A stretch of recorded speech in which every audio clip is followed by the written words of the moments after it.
在漫长的 SF 作品历史当中，如何射出风度、射出气势，一直是一门深奥的学问。哥老要有原子吐息，宇宙战舰大和号要有波动炮，吉姆王更是有着众生平等的波导炮，爷们儿就是要爆射，是刻在这类作品染色体中的本能。那么高达系列自然也不能免俗了，前有脑浆炸裂少年 Double Zeta 高达，后有非自愿2887老哥飞翼高达，但真要说起以重炮一发入魂而成名的机体，那有个家伙是怎么也绕不过去的，他就是马上将要迎来30周年的机动新世纪高达 X 的后期主角机 GX9901 Double X 高达 Double X。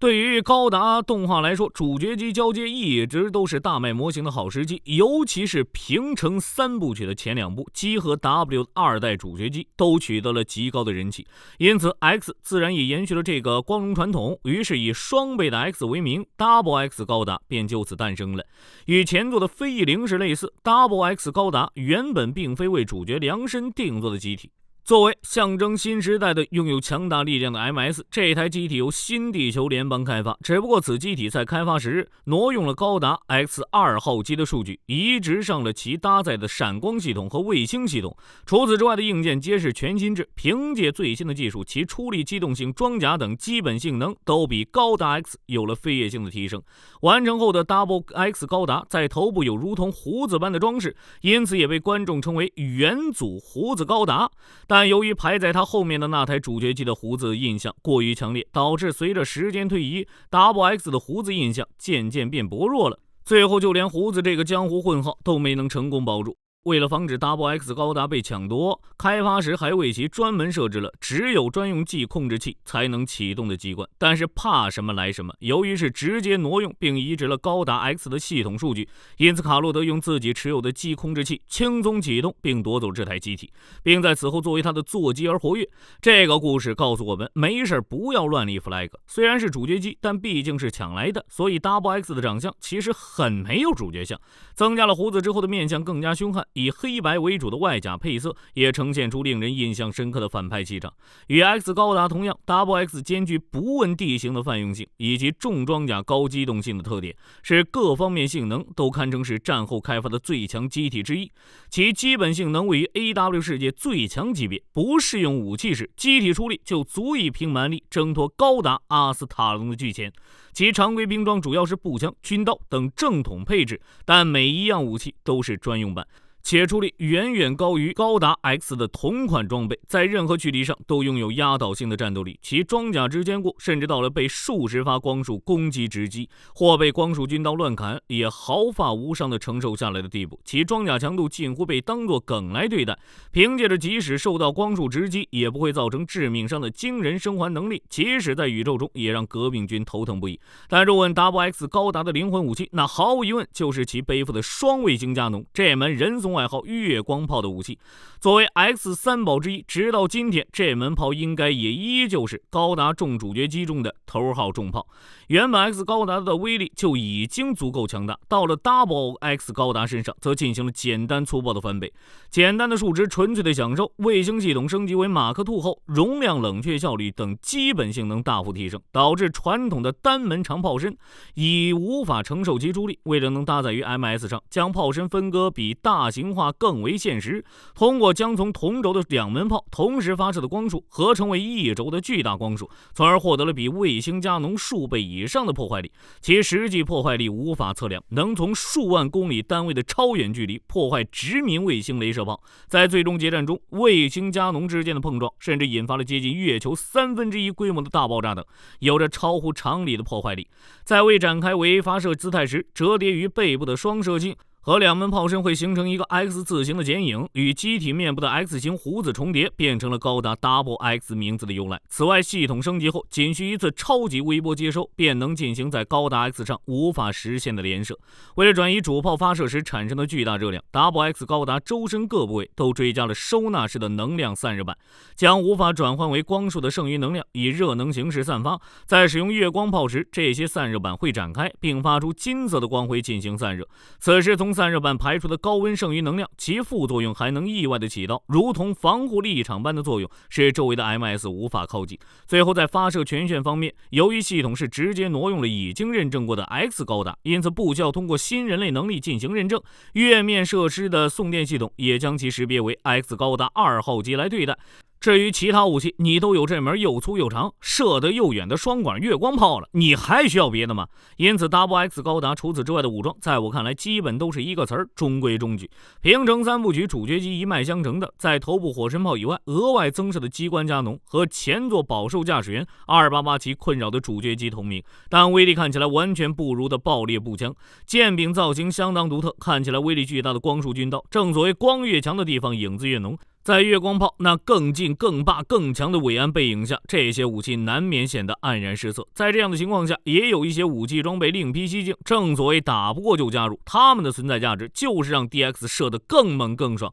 比如追加装备机猎鹰就是一个非常好的例子。同与 XX 高达合体，机猎鹰赋予了其爆发性的加速力和机动性，让其能发挥单机匹敌一支舰队的战斗力。同时在此形态下，月光炮的能量输出也可以提升至最大值，让人射得更爽更安心。这大概也是为什么不少游戏都会将这一状态作为 XX 高达实际上的最强形态。与机猎鹰类似的还有 GX Beat，独乐乐不如众乐乐，自己孤独的爆射不如大家一起射爆，所以在设定中由于移植了闪光系统，因此 XX 高达也可以远距离操控大型的无人型 GX Beat， 与 XX 高达一起进行卫星炮齐射，只不过这种用法最终没有被制作进动画中。此时便轮到各种游戏发力了，在不少游戏中都还原了这一招作为必杀，后来高达创战者中也曾补完过当年这个遗憾。那么在聊完了 XX 高达这台机体之后，我们终于能开始本期视频的饺子醋环节，说一说我最想讨论的一个主题了，那就是 X 这部动画为什么遭到腰斩。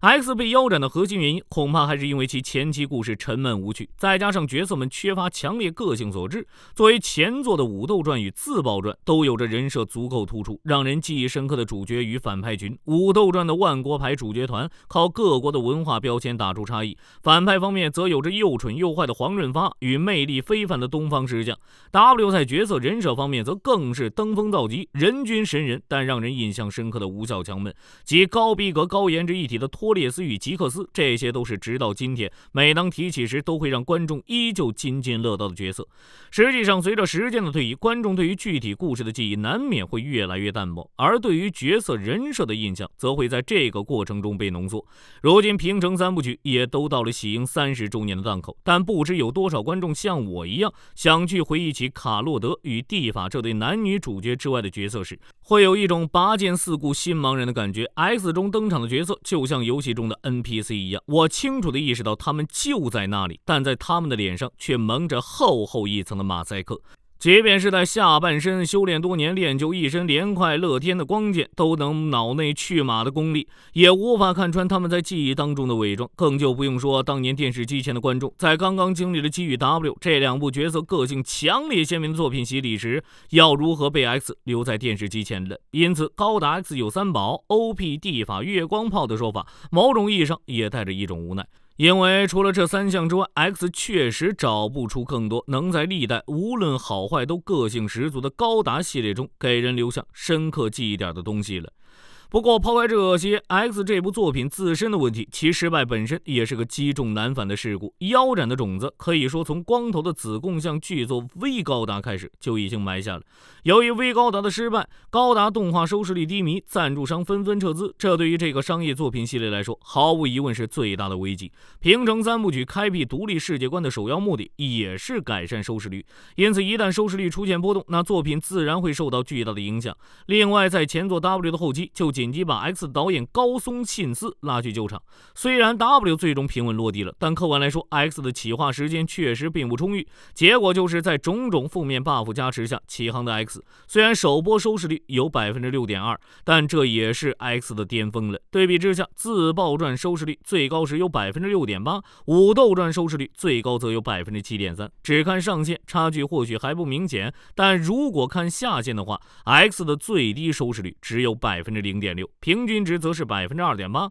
相比之下，前作 W 最低 1.8%， 平均 4.3%， 武斗传最低 1.7%， 平均 4.1%， 差距就显得非常明显了。虽然对于作品本人的好恶因人而异，但观众手中的遥控器是从来不会说谎的，更不用说在收视率之外。高达作品的另一个生命线，模型销量方面 ，X 也缩水了20%左右。如此成绩，最后迎来的结局也只可能是一个了。最终下达的判决是 ，X 的篇幅相比前作被砍掉了20%，在39话迎来完结。面对这个堪称事故多发地的集数，好在高松没有一拍脑袋，学习副也留下个什么就在这时月光炮发动了的结局，而是把原本预定用半年展开的后半程故事浓缩到3个月内完毕。就此 ，X 解锁了史诗级稀有成就，成了元祖初代高达之后唯一一部遭到腰斩的高达 TV 动画。看到这里，想必会有不少观众提出，不对呀，不是还有基复国呢？确实，坊间一直盛传着基复国被从50话篇幅直接斩到26话的说法。